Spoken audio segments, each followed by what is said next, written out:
এই শোনো না, আমাদের অন্ধবিশ্বাস চ্যানেলটি যারা এখনো সাবস্ক্রাইব করেননি প্লিজ সাবস্ক্রাইব করে দাও।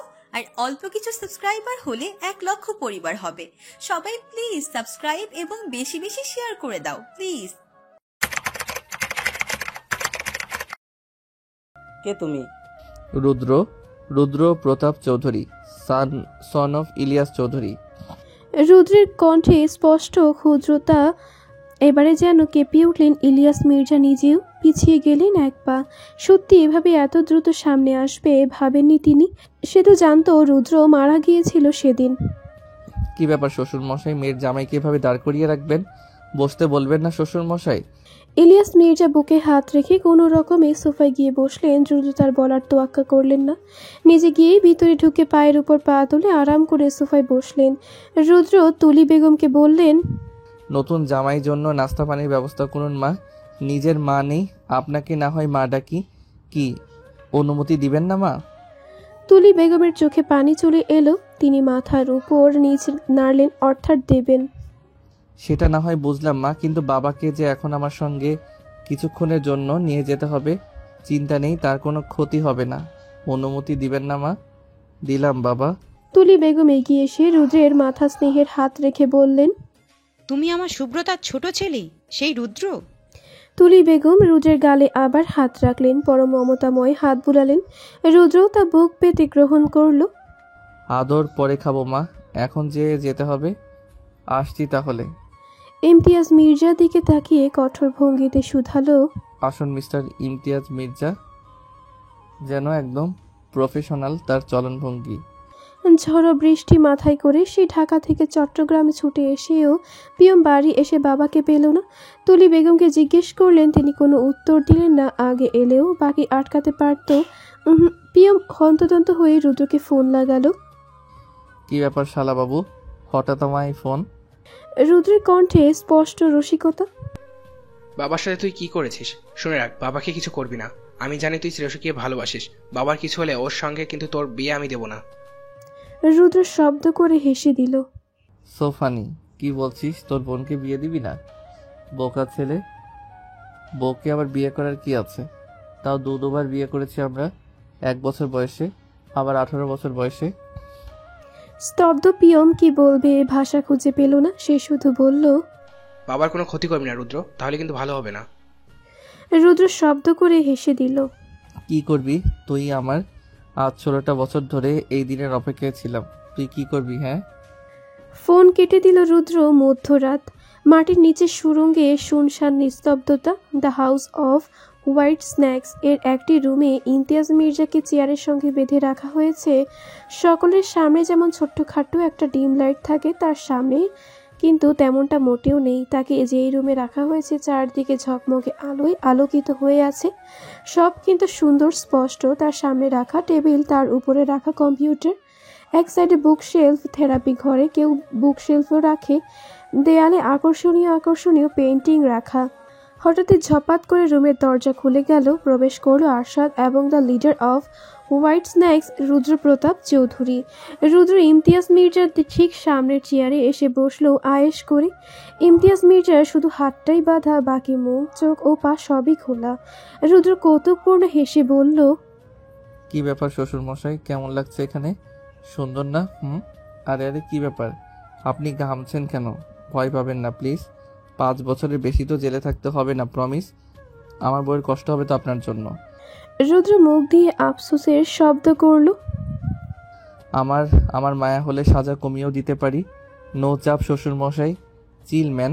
তো মিস্টার ইয়াজুল, এসব খেজুরে আলাপ না হয় পরে করা যাবে, কেমন? পাকা কথায় আসি।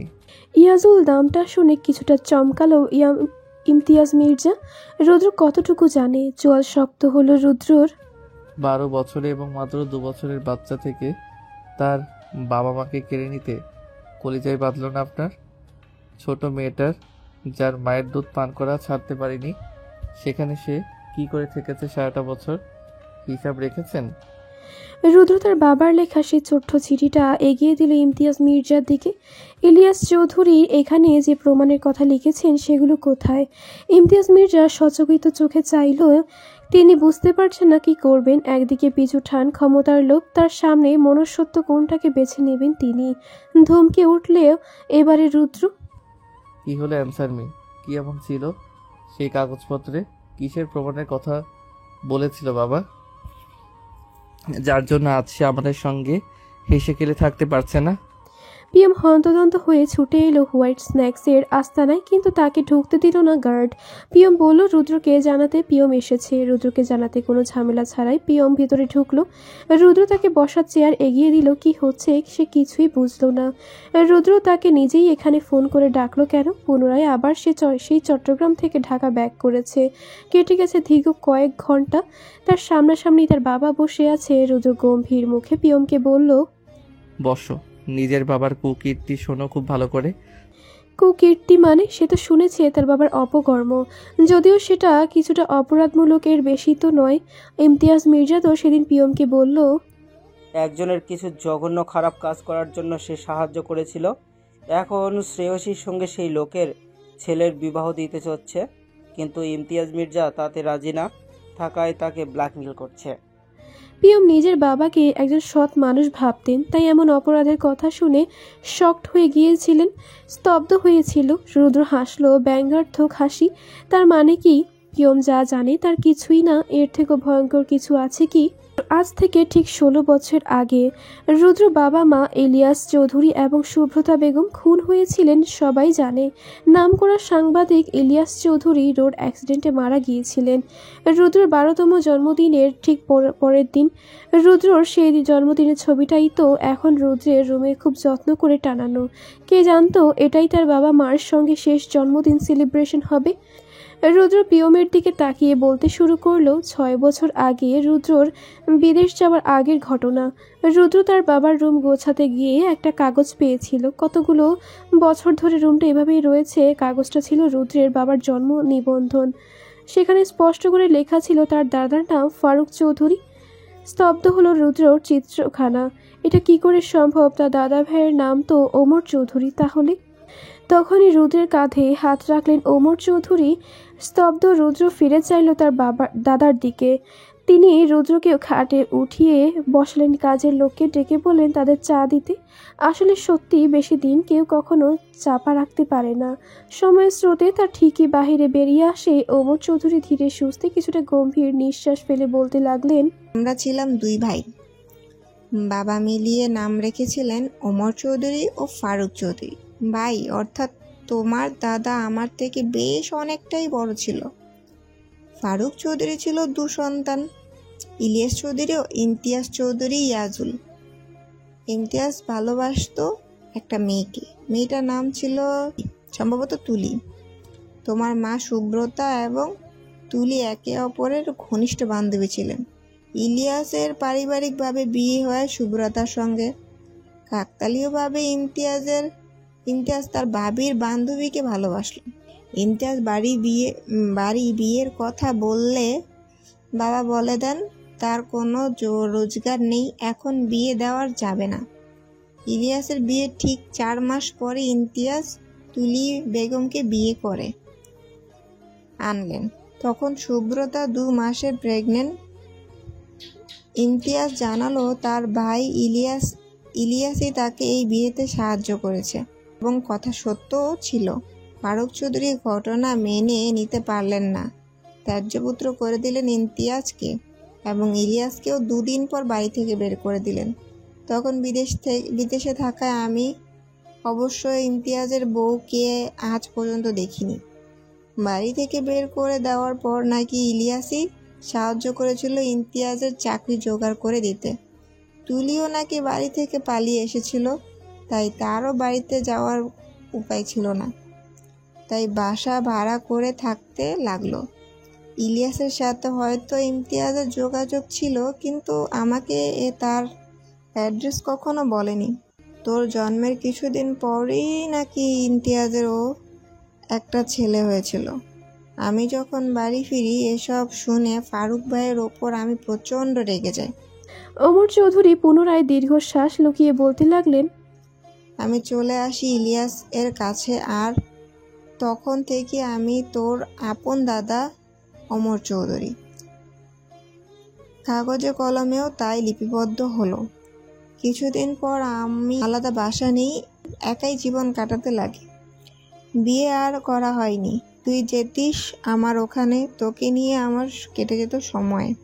এরপর আরো ভয়ঙ্কর ঘটনার মুখোমুখি হলো রুদ্র, যা তার কল্পনায়ও ছিল না। সেদিন ওমর চৌধুরী তাকে বলেছিলেন তার বাবা অ্যাক্সিডেন্টে মারা যায়নি, খুন হয়েছিল সে। সাংবাদিক হওয়ায় বিভিন্ন মানুষের অপকর্ম ফাঁস করতেন ইলিয়াস চৌধুরী, তাই তার শত্রুর অভাব ছিল না। কিন্তু খুনটা কোনো ব্যক্তি করেছে তার ধারণা করা যাচ্ছে না। তারপর ওমর চৌধুরী ইলিয়াসের লেখা ইউজালের কাছে সাহায্য চাওয়া সেই চিঠিটা দেখালেন। তিনি আরও বললেন তিনি নিশ্চিত এর সাথে ইমতিয়াজ এর কোনো সম্পর্ক রয়েছে। তাছাড়া কী বা ছিল সে প্রমাণে, কোন ব্যক্তি ছিল সে? এরপর রুদ্র কঠিন সিদ্ধান্ত নিল তার বাবা প্রকাশ্যে সকলের অপরাধকে ব্যাখ্যা করত, কিন্তু রুদ্র তা করবে না। তার কোনো শত্রু জন্ম হবে না, তার নাম শুনে সবাই ভয় পাবে, সব অপরাধীর আত্মা কাঁপবে, কিন্তু তাকে কেউ চিনবে না। তার বাবার খুনিকে সে খুঁজে বের করে কঠিন শাস্তি দেবে। সে কাজের জন্য তার বাবাকে হতে হয়েছে, সে কাজই সে পুনরায় এত বছর পর আবার শুরু করবে। ধ্বংস করবে অপরাধীর অপরাধ, সাথে মৃত্যু যন্ত্রণা দেবে সে সকল অপরাধীদের। কিছুদিন পরে রুদ্র চলে যায় ইউএসএ স্পেশাল মাফিয়া ট্রেনিংয়ের জন্য। 2 বছর টানা কঠোর পরিশ্রম করে দুর্বল জীর্ণশীর্ণ গড়নের রুদ্র হয়ে উঠল দুর্দান্ত কঠোর ব্যক্তিত্ব সম্পন্ন যুবক, যার মস্তিষ্ক থাকে শান্ত নির্মল নিউরনে, তার অসংখ্য বুদ্ধি। বিপদে হয় সে সবচেয়ে ধৈর্যশীল। দ্রুত যাওয়ার 2 বছর পরে 14 বছরের পিহুকেও নিয়ে গেল নিজের কাছে। সাবালিকা পিহুকে সমস্ত সত্যি খুলে বলল। প্রচণ্ড কেঁদেছিল পিয়ন্তিকা চৌধুরী। পিহু সেদিন জেদের বশেই 1 বছরে নিজেকে তৈরি করলো ভাইয়ের মতো, গঠন করলো অপরাধী দমনের নতুন সংগঠন হোয়াইট স্ন্যাক্স। সেখানের মিশন কমপ্লিট করে পরের বছর ফিরে এলো বাংলাদেশে। টাকা দিয়ে রুদ্র খুব সহজেই নাম দেখালো সুপারস্টারের খাতায়। তার দরুন পারফরমেন্সে খুব সহজেই খেতাব বেড়ে গেল তার, এবং একে একে সব এর আড়ালে বের করতে লাগলো সকলের কালোবাজারি মুখোশ। পিয়মের সাথে বন্ধুত্বের সময় সে এতটাও বুদ্ধিসম্পন্ন ছিল না, তাই পিয়মের বাবার নাম যে ইমতিয়াজ এটা তার মাথায় ছিল না। এরপর যখন তার শ্রেয়সীর সঙ্গে দেখা হলো, পুনরায় ইমতিয়াজ নামটা তার মাথায় চারা দিয়ে উঠল।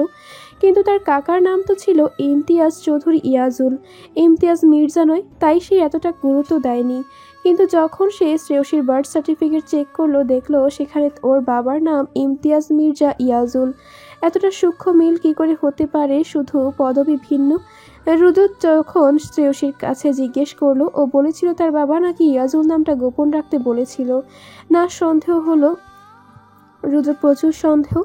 এরপর খোঁজ লাগাতে বলল আরশাদকে ভালোভাবে আজ, এবং যখন আরশাদ ফোন করে বলল ইমতিয়াজ মির্জার বাবার নাম ছিল ফারুক চৌধুরী, তখন রুদ্রের কাছে সবটা পানির মতো পরিষ্কার হয়ে গেল।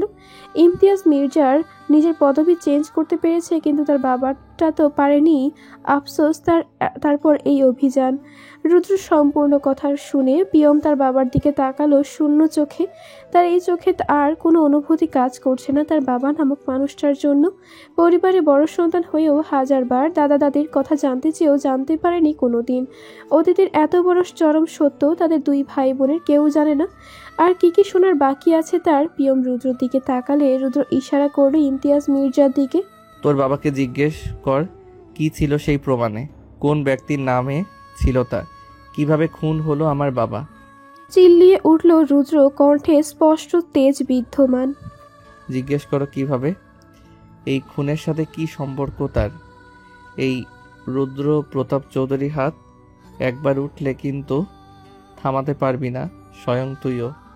ইমতিয়াজ চৌধুরী চোখ দিয়ে গড়িয়ে পড়ল অনুশোচনার অশ্রু। ইমতিয়াজ চৌধুরী বললেন, বলবো, আজ আমি সব বলবো।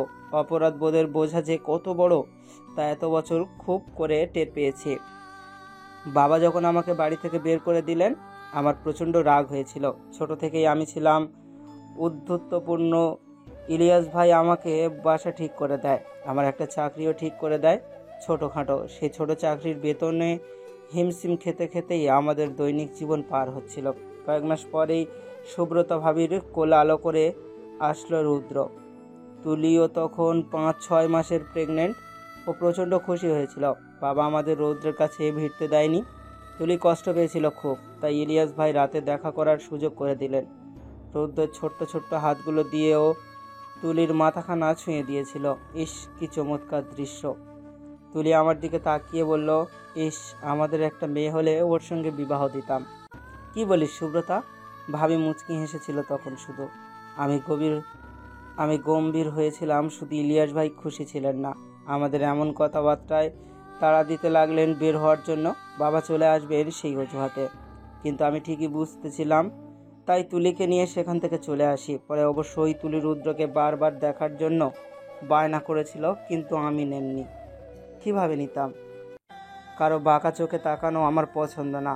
কিছু মাস পরেই আমাদের ছেলে প্রিয়মের আগমন ঘটে ধরণীতে। তুলি খুব মন খারাপ করেছিল, তার কেন একটা মেয়ে হলো না। আমি তুলিকে ধমক দিয়েছিলাম যাতে সেই বিষয়ে আর কথা না বলে, কারণ আমি তো দেখছিলাম আমার ভাইয়ের প্রতিক্রিয়া।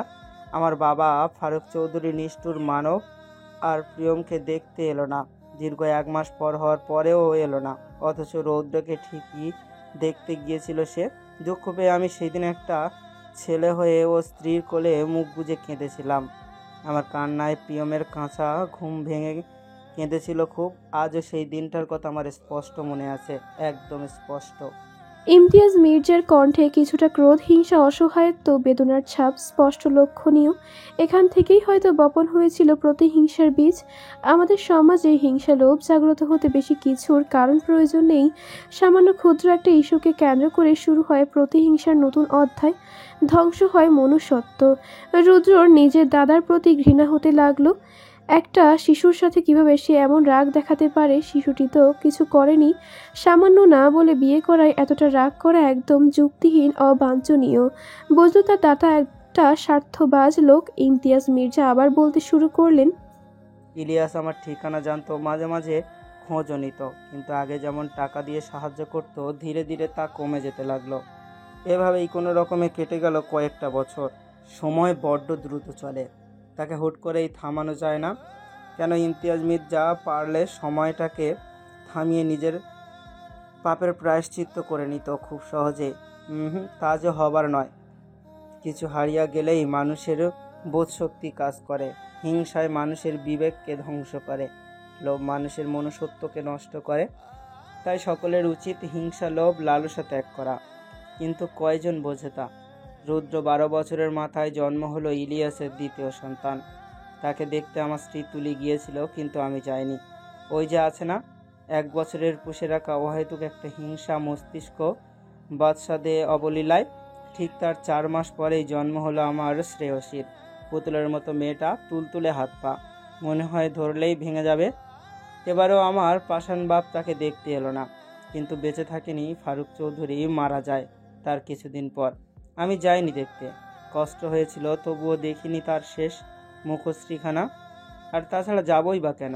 আমার সন্তানদের কাছে তাকে মৃত বলে পরিচয় দিয়েছি। কি পরিচয়ে যেতাম আমি? কিন্তু মন বলেও তো একটা কথা আছে। সে ঠিকই টেনে নিয়ে গিয়েছিল তার জানাজায়। মুখ দেখিনি, কিন্তু তার লাশ স্পষ্ট দেখেছিলাম। আমায় কেউ চিনল না, কারণ আগের আমি আর এখনকার আমি তো অনেক পার্থক্য। আগের বলিষ্ঠ পান, আমি এখন শুকিয়ে কাঠ। জিম করা হয় না কতগুলো দিন, ক্লিন শেভ, এখন দাড়ি মোচে ভরা চুল পাকখানা। দারিদ্র এমনি হয়। শ্রেয়সীর যখন 1 বছর, তখন তুলি গোপনে একটা ভয়ঙ্কর কাজ করলো। বাজারের নাম করে দেখা করলো সুব্রতা ভাবির সাথে। আমার ছোট্ট শ্রেয়সীর সাথে বিয়ে দিল রৌদ্র। সেটা আদৌ বিয়ে বলে গণ্য হয়েছিল কিনা জানি না, কিন্তু আমি তখন জানতে পারলাম না। জানতে পারলে আজকের এই দিনটা এমনও হতো না। নিজের ভাগিনা স্বরূপ মেয়ে জামাইয়ের সামনে এভাবে মাথা নিচু করে থাকতে হতো না। আজ বড্ড আফসোস হচ্ছে।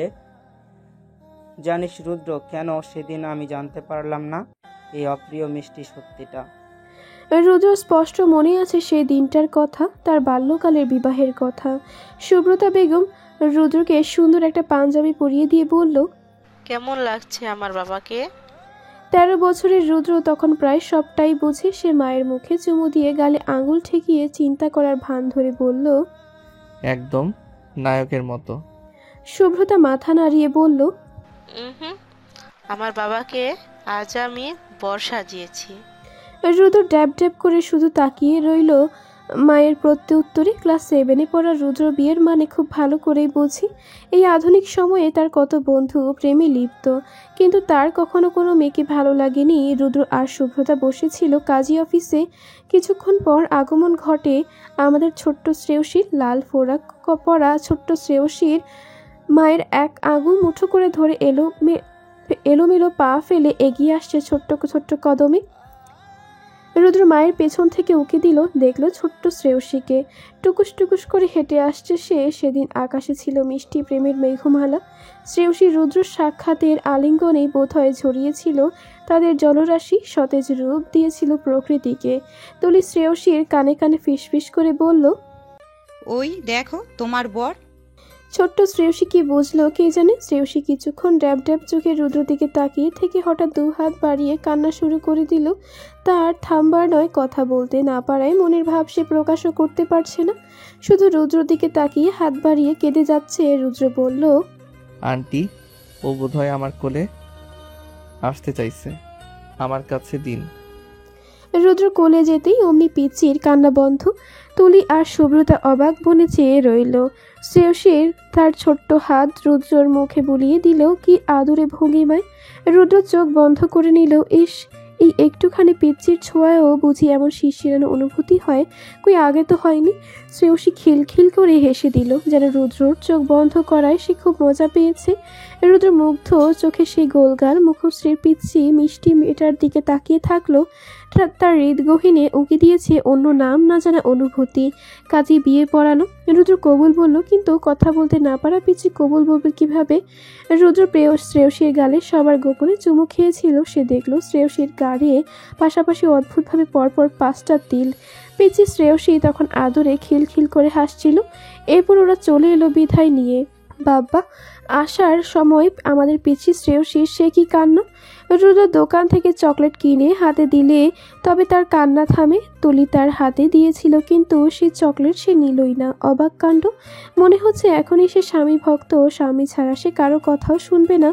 সুব্রতা রুদ্রকে বলেছিল, ও আজ থেকে তোমার বউ, অন্য কোনো মেয়ের দিকে কখনো তাকাবে না, বুঝলে। এরপর 1000 বার সে পিচ্চিকে দেখতে চেয়েছে, কিন্তু তার মা দেখা করায়নি। বলেছে যখন বড় হবে তোমার সঙ্গে ওর দেখা হবে, আবার বিয়ে হবে। কিন্তু সেদিন তো এলো না। রুদ্র দীর্ঘশ্বাস নিল। শ্রেয়সীর কাণ্ড কারখানা ভেবে ঠোঁটে খেললো এক চিলতে রুদ্রে ঝলমলে হাসি। কিন্তু সে যখন শ্রেয়সীকে প্রথম বাসে দেখলো, তার অদ্ভুত অনুভূতি হলো। এরপর রাতে যখন পিয়মের সঙ্গে কথা বলার সময় শ্রেয়সীর ওড়না না থাকা ঘাড়ের উন্মুক্ত তিলগুলো দেখলো, তার চিনতে একটু অসুবিধে হলো না। কিন্তু শ্রেয়সীর ফ্যামিলির বিষয় কিছুই জানতো না সে, যতটুকু শুধু পিয়মকে চিনে আর তার বাবার নাম জানে। ভাবনা থেকে ফিরে এলো রুদ্র ইমতিয়াজ মির্জার পরবর্তী কথায়। এর পরের গল্পটা খুবই ভয়ঙ্কর। লোভ আর প্রতিহিংসা ক্ষমতার খেলা সব। আমার সেই কাটা গায়ে আরও নুনের ছিটা দিতে উদ্ধৃত হলো এক মানবের, আনিস শেখ। সে আমায় খবর দিল মৃত্যুর আগে নাকি ফারুক চৌধুরী নিজের সব সম্পত্তি ইলিয়াসের ছেলে রৌদ্রের নামে লিখে দিয়েছে। এতে যেন আমার জ্বলন্ত হৃৎপিণ্ড ঘি ঢালার কাজ করলো দারুণভাবে। আর তাই সুযোগ লুফে নিলেন আনিস শেখ। সে আমার দিকে কিছুক্ষণ তাকিয়ে থেকে মুখ দিয়ে শব্দ করে আফসোসের সুর তুললেন। কি অবস্থা দেখুন তো, আপনি এখানে বাদ পাচ্ছেন না, আর তা জেনেও আপনার বাবা ভাইয়ের ছেলেকে সব লিখে দিল। আমি করুণ চোখে তার দিকে তাকালাম। একই সঙ্গে আমার প্রচণ্ড রাগ হলো বাবা ও সাথে ভাইয়ের প্রতি। সে আমাকে একটা চমৎকার অফার দিল, তা যেন অন্ধকারে আলোর প্রদীপ খুঁজে পাওয়ার মতো। দেখুন ইমতিয়াজ সাহেব, আপনার এখন নৌকায় চালিয়ে মাছ সমুদ্রে যাওয়ার পর ফিরে আসার উপায় খোঁজার মতো অবস্থা, যা টাকা ছাড়া অসম্ভব। আমি আপনাকে একটা প্রস্তাব দিচ্ছি, ভালো প্রস্তাব, খারাপ না, কিন্তু শুনে দেখুন। বলুন কি প্রস্তাব? আপনাকে আমি এই এলাকার চেয়ারম্যানের পদ দিতে পারি, বুঝলেন তো? আমি প্রচণ্ড অবাক হয়ে তার দিকে তাকালাম। আপনি আমাকে কেন মুনাফা ছাড়াই চেয়ারম্যান বানিয়ে দিবেন? ইমতিয়াজ সাহেব, আপনি তো আমার পুরো কথাটা শুনবেন। আমি তো বলিনি মুনাফা ছাড়া, কাজ তো অবশ্যই আছে। মুনাফা ছাড়া আজকাল কেউ কিচ্ছু সাধে না। তাহলে? আনিস শেখ অদ্ভুত ভঙ্গিতে হাসলেন, বললেন, আপনাকে শুধু ছোট একটা কাজ করতে হবে। কি কাজ? সে কথা ঘুরিয়ে বলল, তার আগে আপনি বলুন তো মশাই, আপনাকে কি ইলিয়াস চৌধুরী কোনো চিঠি টিঠি কিছু কি দিয়েছে? আগে না। আনিস শেখ যেন কিছুটা হাঁপ ছাড়লেন। কথা বলার মাঝেই প্রিয়ম প্রশ্ন করল, তাহলে কি চাচ্চু কোনো চিঠি তোমাকে পাঠায়নি? না। ইমতিয়াজ মির্জার স্পষ্ট জবাব। রুদ্র ভ্রু কুঁচকে চাইল, বলল, চিঠি পাঠাইনি, তবে যে প্রমাণের কথা বলল সেটা কোথায়? প্রমাণ তো পাঠিয়েছে। আমি প্রিয়ম কিছুটা বিরক্ত বোধ করলো তার বাবার প্রতি। কি পাঠিয়েছে? পাঠায়নি করছো বাবা? সোজাসুজি বলো না প্লিজ, এত ধৈর্য মানছে না। বলছি তো, এত উত্তেজিত হয়ে না, ছেলে সবকিছু সহ্য করতে পারবে না। রুদ্র এবারে তাদের বাপ ছেলের কথা কাটিয়ে ঠান্ডা গলায় প্রশ্ন করলো, মিস্টার ইমতিয়াজ মির্জা, আপনি কি প্রমাণ পেয়েছিলেন? শুধু হ্যাঁ কিনা বলুন। ইমতিয়াজ মির্জা কিছু বলতে চেয়েছিলেন কিন্তু বলতে পারলেন না। রুদ্রের পরবর্তী কথায় শুরু জবাব দিলেন, কোথায় সেগুলো? আমার ঘরে। ওকে। রুদ্র উঠে গেল চেয়ার ছেড়ে, মুঠো ফোনটি হাতে নিয়ে কল লাগালো আরশাদকে। কোথায় তুমি? স্যার, আমি ইমতিয়াজ মির্জার বাড়ির সামনে, এখন আপনি বললেই ভিতরে ঢুকবো। গুড, ভিতরে যাও। রুদ্র পুনরায় ইমতিয়াজ মির্জার দিকে তাকিয়ে ভারী কণ্ঠে প্রশ্ন করলো, প্রমাণগুলো কোথায়? আলমারির ভিতরে গোপন লকারে। আরশাদ, মায়ের কাছে থেকে আলমারির লকারের চাবিগুলো নাও, তারপর প্রমাণ নিয়ে ফিরে এসো। সাবধান আনিস কিন্তু। Okay sir. ইমতিয়াজ মির্জা, আপনি আপনার রেডিও চালু করুন প্লিজ। বলেই পুনরায় এবারে সে চেয়ারে চোখ বন্ধ করে গা এলিয়ে বসলো। ইলিয়াস ভাইয়ের কোনো চিঠি সেদিন আমার কাছে আসেনি। সেদিন কেন আর কখনো আসেনি, কিন্তু 2 দিন পরেই এসেছিল ওর প্রমাণগুলো। তাতে ছিল আনিস শেখের পুরো টিকুজি গোষ্ঠী কুকর্মের প্রমাণ। সেদিন আনিস শেখ কেন এমন একটা কাজ করতে বলেছিল তখন আমি বুঝেছিলাম। কি কাজ দিয়েছিল? রুদ্র পুলিশের মতো জেরা করেই যাচ্ছে। ইমতিয়াজ মির্জা এবারে চোখ তুলে চাইল। ছেলে জামাতা কারো চোখেই চোখ রাখতে পারেন না, ও যে অসম্ভব। কি হলো বলুন, চুপ করে আছেন কেন? ইমতিয়াজ মির্জা দীর্ঘশ্বাস নিয়ে বললেন, মেরে ফেলতে বলেছিল আমার ইলিয়াস চৌধুরীকে। না। রুদ্র শুধু শূন্য চোখে তাকিয়ে রইল চাচারূপী ইমতিয়াজ মির্জার দিকে। এমন কিছু সে আগেই ধারণা করেছিল, কিন্তু তার সবটা জানা চাই। পিয়ন নিস্তব্ধ হলো। সে প্রচন্ড অসহায় কণ্ঠে বাবাকে জিজ্ঞেস করলো, তাই তুমি চাচুকে মেরে ফেললে বাবা? না, আমি মারিনি আমি। তার কণ্ঠ শুনে মিথ্যে মনে হলো না পিয়মের। মনে হলো মন থেকে বোধহয় কিছুটা বোঝা নামলো। এভাবেই বোধহয় বাবার কাঁধের বোঝা ছেলের কাঁধে অজান্তেই জমা হয়। তাহলে? আমি বলেছিলাম আমার দ্বারা এ কাজ করা সম্ভব নয় আনিস সাহেব। আনিস শেখ কিছু হেসে কিছুটা ব্যঙ্গাত্মক স্বরে বললেন, তাহলে যে তোমার চেয়ারম্যান হওয়া হবে না ইমতিয়াজ চৌধুরী ইয়াজুল? আমি কিছুটা ঘাবড়ে গেলাম। ক্ষমতা পাওয়ারকে না চায়, আপনি আমাকে অন্য কাজ দিন, এটা বাদে আমি করে দেব। সত্যি দিবেন তো? অবশ্যই। ঠিক আছে, বেশ। এরপর আনিস শেখ কিছুটা সময় নিয়ে কি যেন ভাবলেন, বললেন, ইলিয়াসের ছেলের জন্মদিনের পর দিন আপনাকে ইলিয়াস চৌধুরীকে একটা কল করতে হবে, শুধু একটা কল, এবং আমি যা শিখিয়ে দিব তাই বলবেন, কেমন? আমি অত কিছু না ভেবেই রাজি হয়ে গেলাম। এরপর আসলো সেই দিন। ইলিয়াস তাড়াহুড়ো করে আমার জন্য এই চিঠিটা লিখেছিল। সে ভয়ে ভয়ে ছিল, তাই আগে রুদ্র আর পিহুকে রেখে এসেছিল ওমর চৌধুরীর বাসায়। হঠাৎ গুলির আওয়াজ হলো, ঠিক যেভাবে আনিস শেখ প্ল্যান করেছিল ইলিয়াস চৌধুরী ভয় পাবেন এবং তখনই ইমতিয়াজ তাকে ফোন করে আনিস শেখের শিখিয়ে দেওয়া কথাগুলো বলবেন। ঠিক সেভাবেই কল এলো ইমতিয়াজের।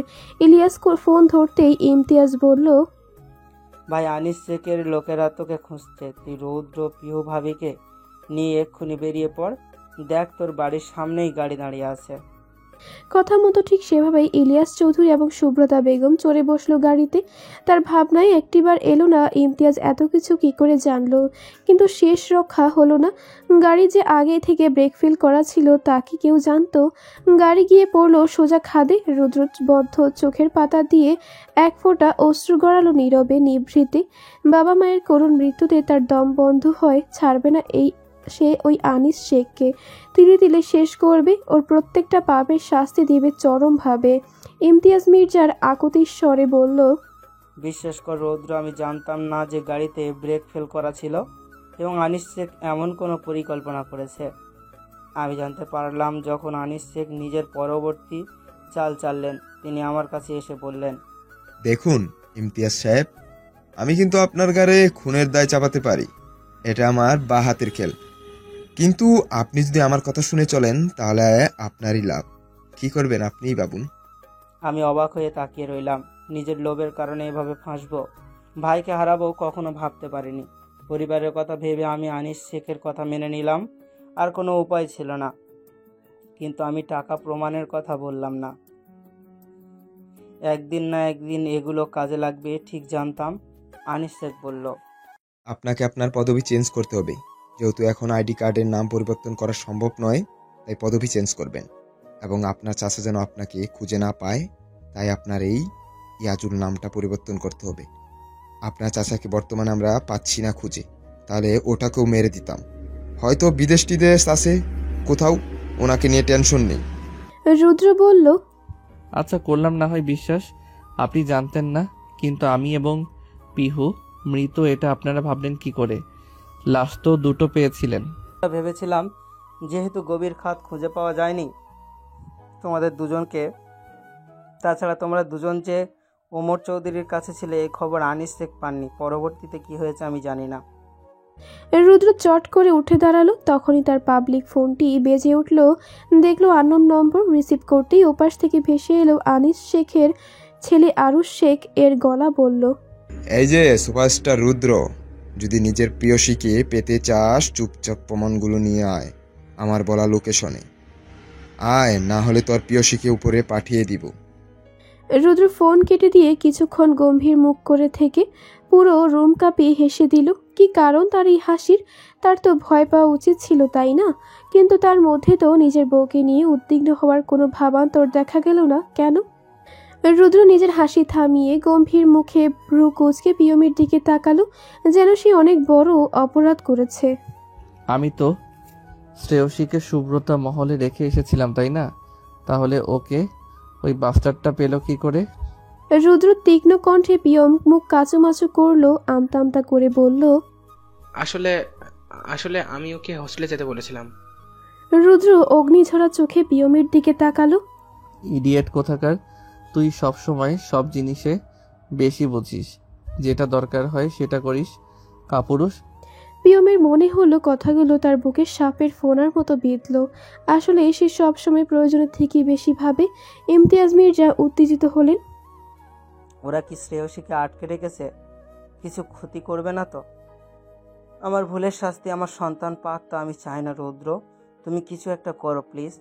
রুদ্র বিরক্ত হলো। আপনি একটু চুপ থাকুন। ওর এত বড় কলিজা হয়নি যে সুপারস্টার রুদ্র প্রতাপ চৌধুরীর বউয়ের গায়ে হাত দেবে, তাও আমার বাল্যকালের বউ। জানে মেরে দিব। মারিনি তো কি হয়েছে? এখন মারতে আপত্তি কোথায়? রুদ্র আরশাদকে কল করলো, ছুড়ে দিল কিছু আদেশ সূচক বাক্য। প্রমাণগুলো এখনই ডিবি অফিসে পাঠাও পিহুকে দিয়ে, আর সঙ্গে আনিস শেখকে তুলে নিয়ে এসো। বেটা বড্ড জ্বালাচ্ছে কিছুদিন ধরে। ছোট থাকতে আমার বাপকে জ্বালিয়েছে, এখন আমাকে জানাচ্ছে। ওর তৈল কমাতে হবে শীঘ্রই, দ্রুত করো। জি স্যার। রুদ্র আবার তাকে কল দিল, দাঁতে দাঁত চেপে চিবিয়ে চিবিয়ে বলল, তোমাকে কি আমি কল কাটতে বলেছি রাবিশ? আমার পুরো কথা না শুনে ফোন কাটো কেন? আরশাদ মুখ মলিন করলো। আরও কথা বাকি ছিল তার স্যারের। ও গড, তার কথা মানেই তো কাজ আর কাজ। উফ। শোনো, আমার বই লোকেশন ট্র্যাক করো, লোক পাঠিয়ে ওকে আনার ব্যবস্থা করো। ওকে ওই বাস্টারটা নিয়ে গিয়েছে। আরশাদ কিছুক্ষণ ফোন ধরেই রাখলো। কি হলো, এখন কেন কাটছো না? রুদ্র আবার ধমকে আরশাদ থতমত খেয়ে কল কেটে দিল। সব কিছুতেই তার হয়েছে জ্বালা। পিয়ম অবাক হয়ে বলল, শ্রেয়সীকে আনবে মানে? তুই জানিস ও কোথায় আছে? রুদ্রের তীক্ষ্ণ জবাব, তো জানবো না কেন? তোর কি মনে হয় বউকে আমি এমনি এমনি ছেড়ে দিয়ে ঘুরে বেড়াচ্ছি? বউ কি আমার এতই সস্তা নাকি? তোদের মতো বউয়ের সব লোকেশন আমি পকেটে নিয়ে ঘুরি, বুঝলি?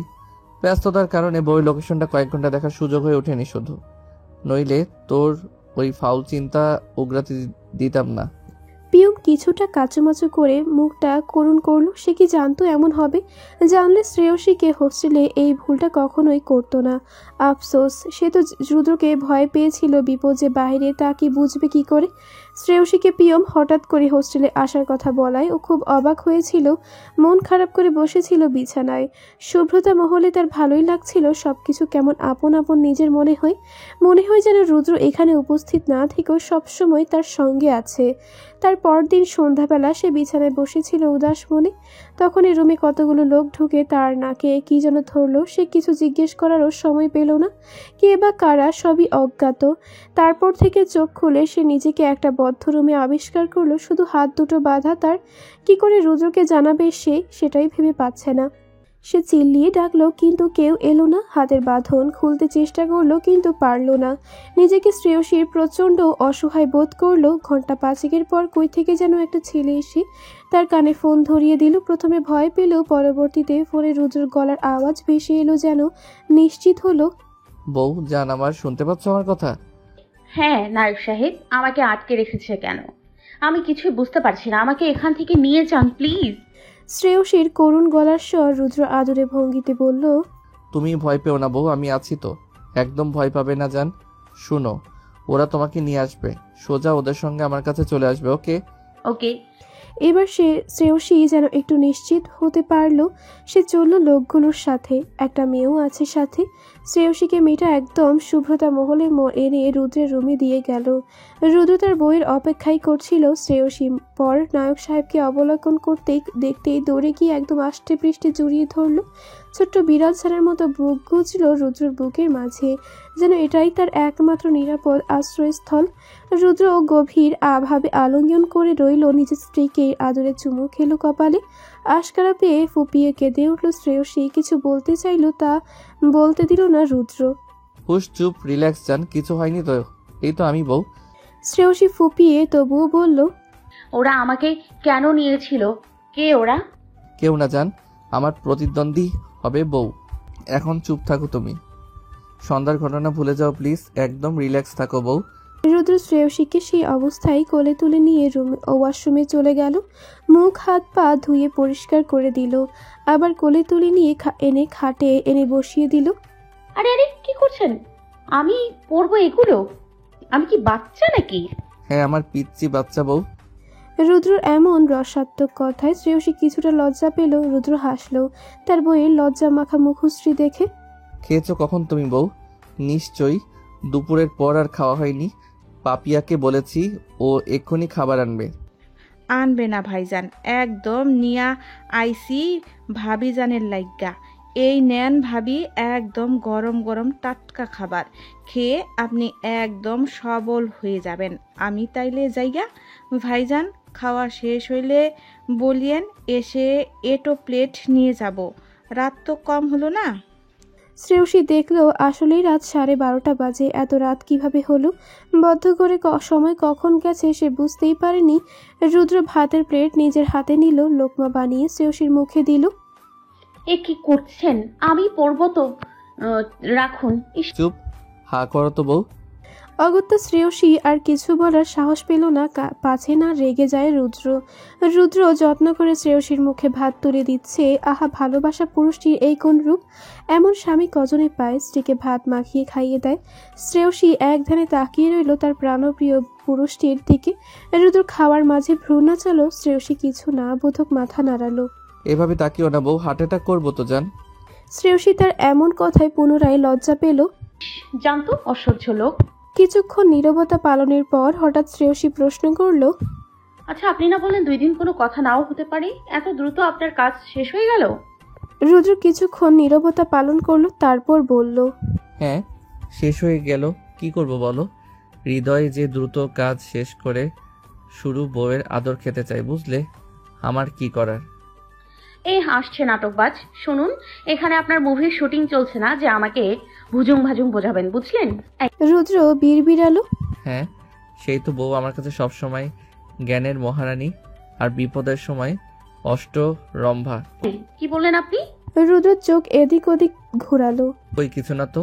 কি যে বলো, এই পাপিয়া প্লেটগুলো নিয়ে যা। রুদ্রর কথা ঘোরানোতে শ্রেয়সী তীক্ষ্ণ চোখে চেয়ে রইল তার দিকে। সুইপার কোথাকার। বউ হুম, তুমি শুয়ে পড়ো, আমি আসছি 10 মিনিট। এখানে শুভ। রুদ্র ভ্রুজোড়া কুঁচকে বলল, কেন, কি সমস্যা? না মানে সবাই কি ভাববে? তোমার সেটা চিন্তা করতে হবে না, আমার বউয়ের কথা সবাই জানে, শুধু তুমি জানো না, বোকা মেয়ে। শ্রেয়সী অবাক চোখে চেয়ে রইল। সবাই তার বিয়ের কথা জানে, আর সেই জানতো না সবগুলো বাটপাড়ের দল। ছে। রুদ্র রুম থেকে বেরিয়ে যেতেই শ্রেয়সী নরম বিছানায় গা এলিয়ে দিল। কিছুক্ষণের মাঝেই রুদ্রর মিষ্টি বউ তলিয়ে গেল ঘুমের অতলে। রাত ঘনিয়েছে অনেকখানি, আকাশের অবস্থা করুণ, যখন তখন ছড়তে পারে বর্ষণ। রুদ্র রুমে এসে দেখল তার প্রাণপ্রিয় বউ গভীর নিদ্রায় আচ্ছন্ন। রুদ্র ওর মাথার কাছে বসলো নিঃশব্দে, তাকিয়ে রইল কিছুক্ষণ নিভৃতে। তার বাল্যকালের বউ। আজও শ্রেয়সীর ছোট্ট সময়ের কাণ্ডগুলো একদম স্পষ্ট তার চোখের সামনে ভাসে। একদিনে দেখায় কি জাদু করেছিল তার বউকে কে জানে। এই আদরে মুখখানা দেখলে তার সারাক্ষণ তাকিয়ে থাকতে ইচ্ছে করে, মেটাতে ইচ্ছে করে কয়েক বছরের তৃষ্ণা। কঠোর ব্যক্তিত্বে সুপারস্টার রুদ্র চৌধুরী তার বউয়ের প্রেমে দিশেহারা। তা কি কেউ জানে? হঠাৎ ফোনের রিংটোনে বিরক্ত হলো রুদ্র। অসভ্য ফোন তার কাজের সময়ও ডিস্টার্ব করে। কেন রে, তুই হচ্ছিস জীবন ছাড়া যন্ত্র, তুই থাকবি চুপচাপ, ডিস্টার্ব কেন করবি? ওয়াই? রুদ্র উঠে ব্যালকনিতে এসে দাঁড়ালো। বলো। ওপাশ থেকে ভেসে এলো আরশাদের উত্তেজিত কণ্ঠস্বর। স্যার, বেটার ছেলে বউ সবগুলোকে তুলে নিয়ে এসেছে। কত বড় সাহস বেটা গো, আপনার বউ তুলে নিয়ে গিয়ে হুমকি দেয়। আপনি কি এক্ষুনি আসবেন নাকি স্যার? সকালে আসছি, শুভ কাজে দেরি করতে নেই আরশাদ, কাম অন ডুড। রুদ্র নিজের প্রিয়তমা স্ত্রীর কপালে চুমু খেয়ে বেরিয়ে গেল রুম ছেড়ে। অমনি চট করে বন্ধ হলো দরজাখানা। চোখ মেলে তাকালো শ্রেয়সী। আনিস শেখ ও তার ছেলে আরুষ শেখ, এর মাঝে চলছে তুমুল ঝগড়া, আর তা বসে বসে উপভোগ করছে আরশাদ। তার হাতে চিপসের একটা প্যাকেটও আছে। সে আরাম করে বসে আছে টেবিলে। তোকে গাধার মতো কাজ করাতে বলেছে কে আরুষ? আমার বাপ আনিস শেখ। আরুষের নিরুত্তর জবাব। আনিস শেখ থতমত খেলো নিজের ছেলের কথার টোনে। শালার ঘরের সূত্রই বিভীষণ। ছে, বেয়াদবের মতো কথা বলবে না। তোমাকে শুধু প্রমাণগুলো আনার ব্যবস্থা করতে বলেছিলাম, ওর বউকে উঠিয়ে আনার জন্য নয়। আরুষ বিরক্ত চোখে নিজের বাবার দিকে চাইলো। তোমার মতো কাকা আমিও দেখিনি কোনোদিন বাবা। পেট ভরি না পেয়ে তাকে মৃত ধরে নেওয়া বোকামি ছাড়া কিছুই না। চুপ করো বেয়াদব ছেলে, কাজের কাজ তো কিছু করতে পারলে না, আমাকে জ্ঞান দিতে এসো না। তুমি পেরেছিলে করতে? কই, অনুষ্কাকে দিয়ে এত কিছু করতে পারলে না? আসছে আবার আমাকে কাজ শেখাতে। এখন কিভাবে বাঁচবে সেটা ভাবো। আনিস শেখ তাচ্ছিল্য সুরে বলল। তোমার কি মনে হয় আরুষ, আমি বেরোতে পারবো না? তোমার তাই মনে হয়? বেরোতে পারবে? আনিস শেখ দাঁতে দাঁত চাপলেন। তার ছেলেটা হয়েছে 1 নম্বরের ঘাটতেরা। তোমাকে প্রশ্ন করেছি, আমায় উল্টো প্রশ্ন করতে বলিনি বেয়াদব। আমায় কথায় কথায় বেয়াদব বলার কারণ আমি খুঁজে পাচ্ছি না। বেয়াদব তো তুমি, সাথে বোকাও, রাবিশ ইডিয়েট। 16 বছর আগে একটা লোককে খেলায় পরে খুন করলে, আবার তারই ছেলে মেয়েকে ছেড়ে দিয়ে আসলে শনাক্ত না করে। তারপর যখন জানতে পারলে ছেলেটা বেঁচে আছে, তার বদনাম করতে চাইলে। আরে বদনাম করার কি দরকার বলো তো? মারতে হলে একেবারে মেনে নিতে পারতে। এত ঢং করে ধরা পড়ার তো দরকার ছিল না বাবা। ইস, মেয়েটার সাথে ও তো আমার একটু লাইন করিয়ে দিতে পারতে, তাহলে হয়তো তুমি বাঁচতে পারতে। তোমার জন্যই তো সব হলো। তোমার ইমতিয়াজের মেয়েকে কেন পছন্দ করতে হবে? আরুষ তির্যক স্বরে বলল। এই একদম বাজে কথা বলবে না। ওটা যে বিবাহিত তা তুমি আমাকে বলছো আগে? বললে তো আবার পছন্দ করতে যেত না ওকে। এই আরুষ শেখের দিনকাল এত খারাপ করেনি যে বিবাহিত মহিলাকে বিয়ে করতে যাবে, বুঝেছো? নিখাত শুধু তোমার সঙ্গে আছি। আজ থেকে আমি তোমার দলে নেই বাবা। তোমার পথ তুমি বেছে নাও। কে কাকে বিয়ে করবে না শুনি? সুরেলা নারী কণ্ঠ কর্ণে আসতেই চোখ তুলে চাইল সামনে আরুষ ও আনিস শেখ। দুজনের কেউ এই সুন্দরীর তরুণীকে চিনতে পারল না। তাদের মস্তিষ্ক তরুণীর মুখমণ্ডল ঠাউর করতে ব্যর্থ।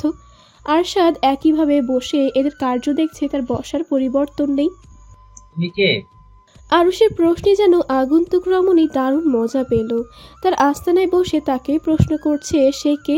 তরুণী এগিয়ে গেল আরুষের দিকে, নিজের দিকে আঙুল তাক করে বলল, আমাকে কোয়েশ্চেন করছিস আমি কে? ও রিয়েলি? আরুষ বোকার মতো ড্যাব ড্যাব করে তাকিয়ে আছে তরুণীটির দিকে, যেন কত বছরের পিপাসিততার হৃদয়স্থল।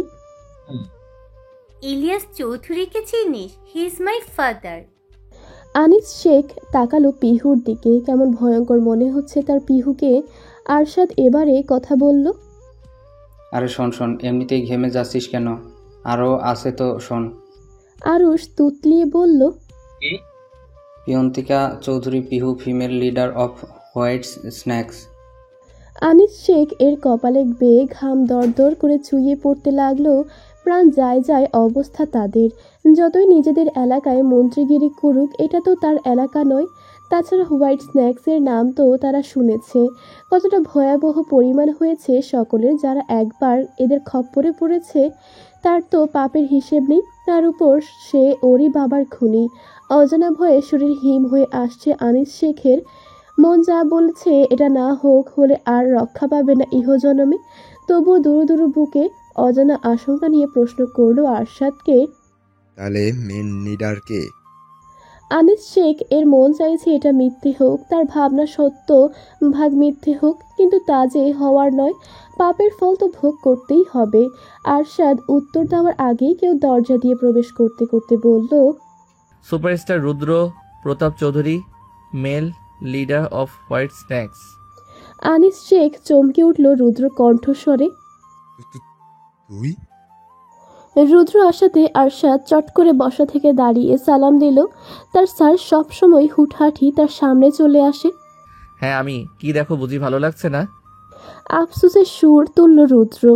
ইস, আমাকে আশা করনি বোধ হয়, তাই না চাচা? উফ, সৎ চাচা তো, মাই মিস্টেক, সরি। রুদ্র আসতেই আরুষ চেয়ার থেকে তার আলগা হাতের বাঁধন খুলে উঠে দাঁড়ালো। তাদের উপর অ্যাটাক করতে পারে ভেবে পিহু তার দিকে এগিয়ে যেতে নিতেই রুদ্র বাধা দিল। তুই আমাকে বাধা দিচ্ছিস কেন ভাইয়া? ও যদি আমাদের উপর অ্যাটাক করে? করবে না। তুই শিওর কিভাবে হচ্ছিলি? আশ্চর্য। রুদ্র ঠোঁট বাঁকিয়ে হাসল। আরুষ উঠে এসে রুদ্রকে আলিঙ্গন করলো, মধুর কণ্ঠে বলল, কেমন আছিস ভাই? রুদ্র প্রত্যুত্তর নর্মাল। বিন্দাস। আনিস শেখ আশ্চর্যজনিত চোখে ড্যাব ড্যাব করে তাকিয়ে রইল নিজের ছেলের দিকে। কি হচ্ছে এখানে তার কিছুই তার বোধগম্য হচ্ছে না। পিহু অবাক হয়ে এদের কাণ্ড কারখানা দেখছে। নিজ ভাইয়ের বলা বাস্টার্ড কিভাবে ভাই হলো সে বুঝছে না সে। তখন পিয়ম উপস্থিত হলো ইমতিয়াজ মির্জা ও তুলি বেগমকে সঙ্গে নিয়ে। তুলি বেগম আনিস শেখকে দেখতে প্রচণ্ড ঘৃণা নিয়ে চেঁচিয়ে উঠল, ওই লোকটাই সব নষ্টের মূল রুদ্র। ওকে কঠিন শাস্তি দাও, তিলে তিলে ওই পাপীর শাস্তি দেবি। ইমতিয়াজ মির্জা তেড়ে গেল আনিস শেখকে মারতে। আনিস শেখ এর কলারে হাত দিতে সে ব্যঙ্গ করে বলল, ইমতিয়াজ মির্জা পাশার দান পাল্টে যেতেই গুটি পাল্টে ফেললে, বাহ চমৎকার। ইমতিয়াজ মির্জা চড়া গলায় বলল, একদম বাজে কথা বলবি না তুই। আমি কোনোদিন তোর সঙ্গে ছিলাম? তুই আমাকে ভূগোল বুঝিয়ে আমার ভাইকে আমার কাছ থেকে কেড়ে নিয়েছিস, আমার বাবাকে কেড়ে নিয়েছিস। এখন আমার ভাতিজাকে তোর মতো বানাতে চাইছিস। পারবি না তুই পাপী। আনিস শেখের পিলে চমকে উঠল। সে তুতলিয়ে বলল, কি কি চাতা বলছেন? বাবাকে কেড়ে নিয়েছি মানে? আর কে ভাতিজা? আরুষ বিরক্ত গলায় বলল, আর লুকিয়ে কিছু লাভ নেই বাবা, সবাই সবকিছু জানে। সবাই সব জানে মানে কি জানে? ইমতিয়াজ মির্জা ধমক দিল আনিস শেখকে। এই একদম নাটক করবি না। এই এক মিনিট কেউ হচ্ছে কি এখানে? আমি কিছুই বুঝতে পারছি না, প্লিজ কেউ আমাকে বুঝিয়ে বলো। আমি বলছি। রুদ্রের গলার স্বর থমথমে। তখনই হঠাৎ পেছন হতে ঠাস করে কিছু পড়ার শব্দ হলো। সবাই চমকে পেছনে তাকালো। দেখলো শ্রেয়সী হতভম্ব হয়ে প্রত্যেকের দিকে অবাক নয়নে তাকিয়ে আছে। তার এই ছোট মস্তিষ্কে খেলছে না সে কোথায় আছে এবং এখানে কি চলছে এসব। এখানে কেন সবাই? তার বাবা মা ভাই সবাই এখানে কেন? কি চলছে এখানে? এ লোক দুটোই বা কারা? আর পিহু, সে কেন এমন অদ্ভুত ফর্মাল পোশাক পরে আছে? বাহিরের লোকগুলো অদ্ভুত পোশাক পরে আছে। কি নিয়েই বা এত কথা কাটাকাটি হচ্ছে এখানে? শ্রেয়সীর মাথায় শত প্রশ্ন জট পাকিয়ে রইল। ইমতিয়াজ মির্জা নিজ মেয়েকে সামনে দেখে কিছুটা তটস্থ হলেন। নিজ জীবনের ভুল মেয়ের সামনে আনতে চান না তিনি। কিভাবে মেয়ের চোখের দিকে চোখ তুলে তাকাবেন পরবর্তীতে, সেটাই তার ভাবনা। শ্রেয়সীকে এই মুহূর্তে এখানে দেখে পিহু কিছুটা অপ্রস্তুত। তাকে এখানে এখন আশা করেনি সে। নিজ বান্ধবী প্লাস ভাবির সামনে এভাবে অস্বস্তি বই কিছুটা। হঠাৎ শ্রেয়সীকে এখানে দেখে সবচেয়ে চমকানোর কথা রুদ্রর, কিন্তু সে শান্ত দৃষ্টিতে শ্রেয়সীর নয়নে নয়ন রেখে দাঁড়িয়ে আছে সটান।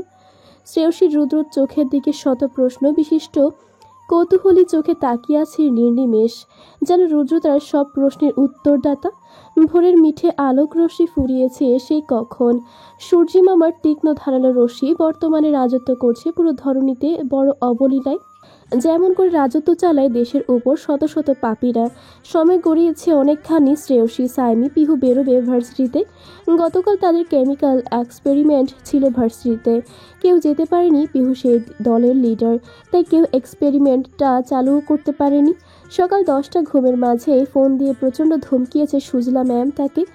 তাদের সুবিধার্থে 10টার মধ্যে উপস্থিত থাকতে বলেছে ভার্সিটিতে। তারই দরুন উঠতে হয়েছে সকলকে। সাইমি আরশাদের রুমে এসে দেখে তার ফোঁটা চাঁদ উদম গায়ে ভুসভুস নিঃশ্বাস ছেড়ে ঘুমোচ্ছে। আহা, কত শান্তির ঘুমই না দিচ্ছে সে। এদিকে সারাদিন বইয়ের কোনো খবরই নেয় না বান্দা। ইস, সাইমি কাছে গিয়ে তাকে সুরসুরি দিল। এই যে শুনছেন, সুপারস্টারের চামচা, সারা রাত কী করেন বলেন তো আপনারা? সকাল 10টার সময়ও ঘুম ভাঙানো যায় না। কেমন মানুষ আপনারা? নামাজ নেই, রোজা নেই, এই আসছেন তো এই যাচ্ছেন। বলি, কি ব্যাপার কি আপনাদের? হ্যাঁ, আমার মাথায় তো কিছুই ঢুকছে না। রাতে ঘুমানোর সময় দেখে ঘুমোলাম, পিও নেই। পুরো সুব্রতা মহলে সারা বাড়ি কোথাও নেই। ফোন দিলাম তাও ধরল না। প্রিয়সীকে ফোন দিলাম, সেও ধরল না। আপনার নাম্বার, রুদ্র ভাইয়ের নাম্বার বন্ধ। দাদু বাড়িতে নেই। মাঝরাতে ঘুম ভেঙে ওয়াশরুম থেকে এসে দেখি, ও মা, প্রেয়সী, রুদ্র দুজনেই উপস্থিত। এখন আসলো, কই থেকে আসলো আমি জানতেই পারলাম না। আশ্চর্য। তার উপর শ্রেয়সী কেন রুদ্র রুমে থাকবে? তখনও পিহু নেই, অথচ ভোর রাতে দেখি পিহু আমার পাশে ঘুমানো। ও মা, আমি তো ভয় পাওয়ার জো। এখন সকালে দেখছি আপনি স্বয়ং এখানে দিব্যি ঘুমোচ্ছেন। হ্যাঁ, অথচ সারা রাত আপনাদের চিন্তায় আমার ঘুম হলো না। বলি, একা একা বাড়িতে আমার কি ভয় ডর করে না? পাপিয়া ছোট মেয়ে। বাকি কথা বলতে পারল না সাইমি। তার আগেই হ্যাচকা টানে শক্তপোক্ত বেষ্টনীতে আবদ্ধ হলো গভীরভাবে। কথা বলার জো ফুরালো সাইমির নিমেষেই। হুশ, নিজের টেপ রেকর্ডটা একটু বন্ধ করো মেয়ে। আরশাদের ঘুম ঝরানো গলার স্বর, তবুও সাইমির শরীর শিরশির করে উঠল। তার মাথা থেকেছে আরশাদের বক্ষ মাঝে।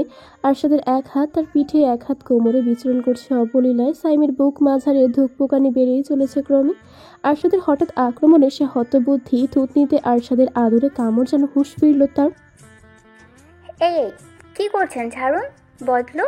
বাসর ঘরে বউকে বের করে দিয়ে এখন আপনি আমাকে জড়িয়ে ধরেছেন। কোন সাহসে? ছাড়ুন, অসভ্য লোক। সাইমি প্রচণ্ড জোরে কামড় বসালো আরশাদের বক্ষ গহ্বরে। আরশাদ দারুণ বিরক্ত হয়। সাইমিকে ঝটকা দিয়ে ছেড়ে উঠে বসলো। ইস, তার মাংস ছিঁড়ে নিয়ে এসেছে একদম রাক্ষসী মেয়ে একটা। সে সাইমিকে শাসিয়ে বলল, পরবর্তীতে একদম আমার রুমে আসবে না মেয়ে, এর ফল কিন্তু মোটেও ভালো হবে না। সাইমি খাট থেকে নেমে আঙ্গুল উঠিয়ে বলল, কি করবেন কি আপনি? হ্যাঁ, পারেন তো শুধু ছাদ পরিষ্কার করতে আর হুটহাট আমার কোমর ধরে জড়িয়ে ধরতে। আর কি পারেন আপনি, অসভ্য লোক? হোয়াট? কি বললে তুমি? আরশাদ তাকে পুনরায় ধরার জন্য কদম বাড়ালো, কিন্তু সাইমিকে আর কে পায়? সে আরশাদকে ভেঙিয়ে মারল ছুট। বেয়াদ্দব বউ তার, অসভ্য অভদ্র মহিলা। আরশাদ শত বিরক্তি নিয়ে ওয়াশরুমে ঢুকলো। সময় পেরিয়েছে আরও ঘন্টা খানেক। সকালের ব্রেকফাস্ট 11টার পরে করে তিনজন বেরোলো ভার্সিটির উদ্দেশ্যে। নতুন দিনে নতুন কি চমক অপেক্ষা করছে কারোর জন্য কারো জানা নেই। ভুয়ো জানার সাধ্য নেই কারো, একমাত্র ওপরওয়ালা ছাড়া। শ্রেয়সী গাড়িতে উদাস মনে বসে থেকেছে। আধা ঘন্টার জ্যাম পেরিয়ে তারা পৌঁছেছে ভার্সিটিতে। ঢাকা শহরের এই জ্যাম কোনোদিন ছাড়ার নয়। কমার বদলে তা ক্রমে ক্রমে বেড়েই যাবে অবিরাম। সাইমের শত কথার উত্তর দিয়েছে পিহু। শ্রেয়সী কারো কথার কোনো জবাব দেয়নি। কালকের পর থেকে তার মুখের বুলি ফুরিয়েছে। ম্যাম না ধমকালে 1 সপ্তাহের মধ্যে তার পা পড়তো না ভার্সিটিতে।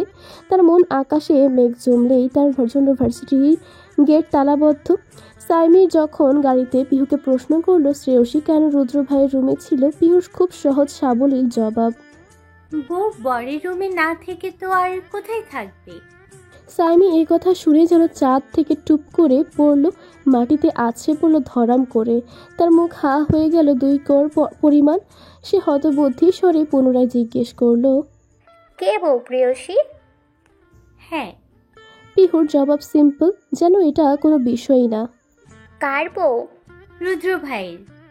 সাইমি নিজের মাথায় হাত দিল। কিছুক্ষণ বোকার মতো নিজেই নিজের মাথা চুলকালো। ঘটনা বোধগম্য হতেই সে গাড়ি ফাটিয়ে চেঁচিয়ে উঠল। তখন থেকে শুরু হয়েছে সাইমির নতুন ঘ্যানঘ্যানানি। শ্রেয়সীকে 1000টা প্রশ্ন করেছে সাইমি, একটারও উত্তর দেয়নি সে। দেওয়ার মতো মন মানসিকতা নেই যে তার। সাইমি গাড়ি থেকে নেমেই আরাফাত রাহুলকে দেখে ছুটল তাদের এই দারুণ চমৎকারী খবর দিতে।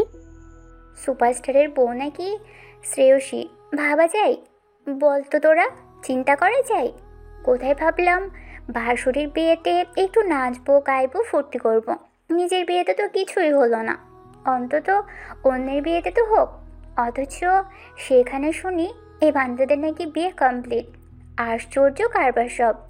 আর দেখ, আমি না জানিয়ে বিয়ে করাই সে কি কাণ্ড করলো, অথচ নিজের বিয়ে করে বসে আছে সবার আগে।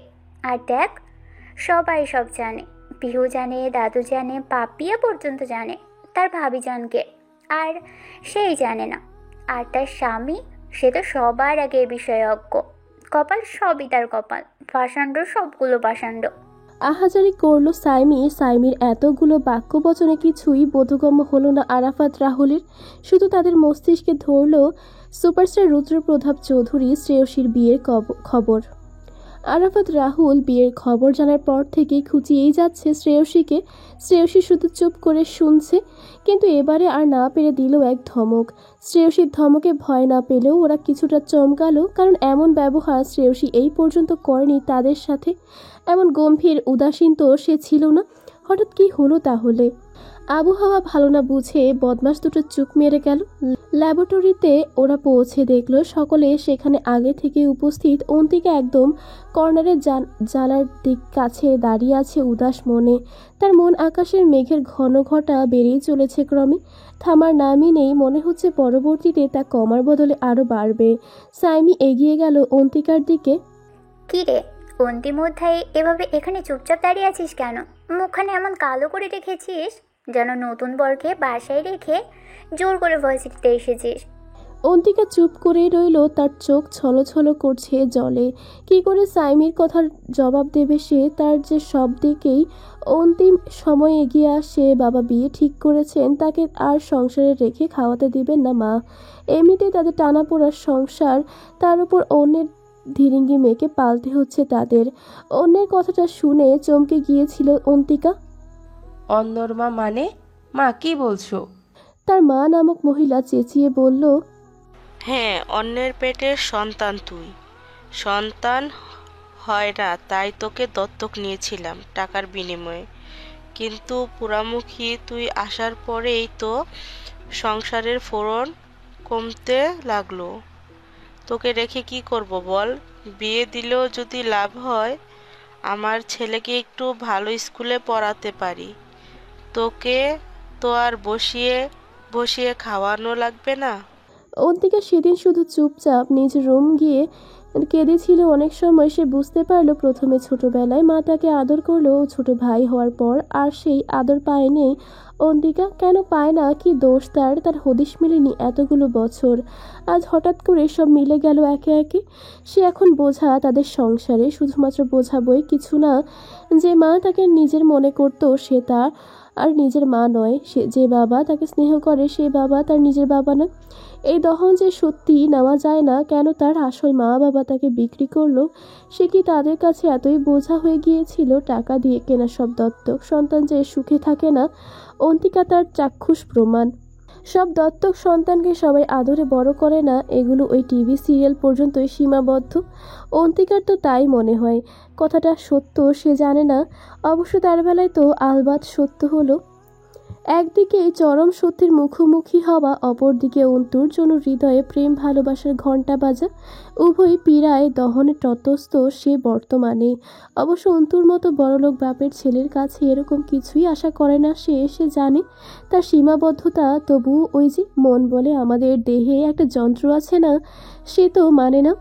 সে তো অবলীলায় মস্তিষ্কের বারণ ভুলে বসে থাকে, সেই ভুল পথেই চেয়ে থাকে সর্বক্ষণ।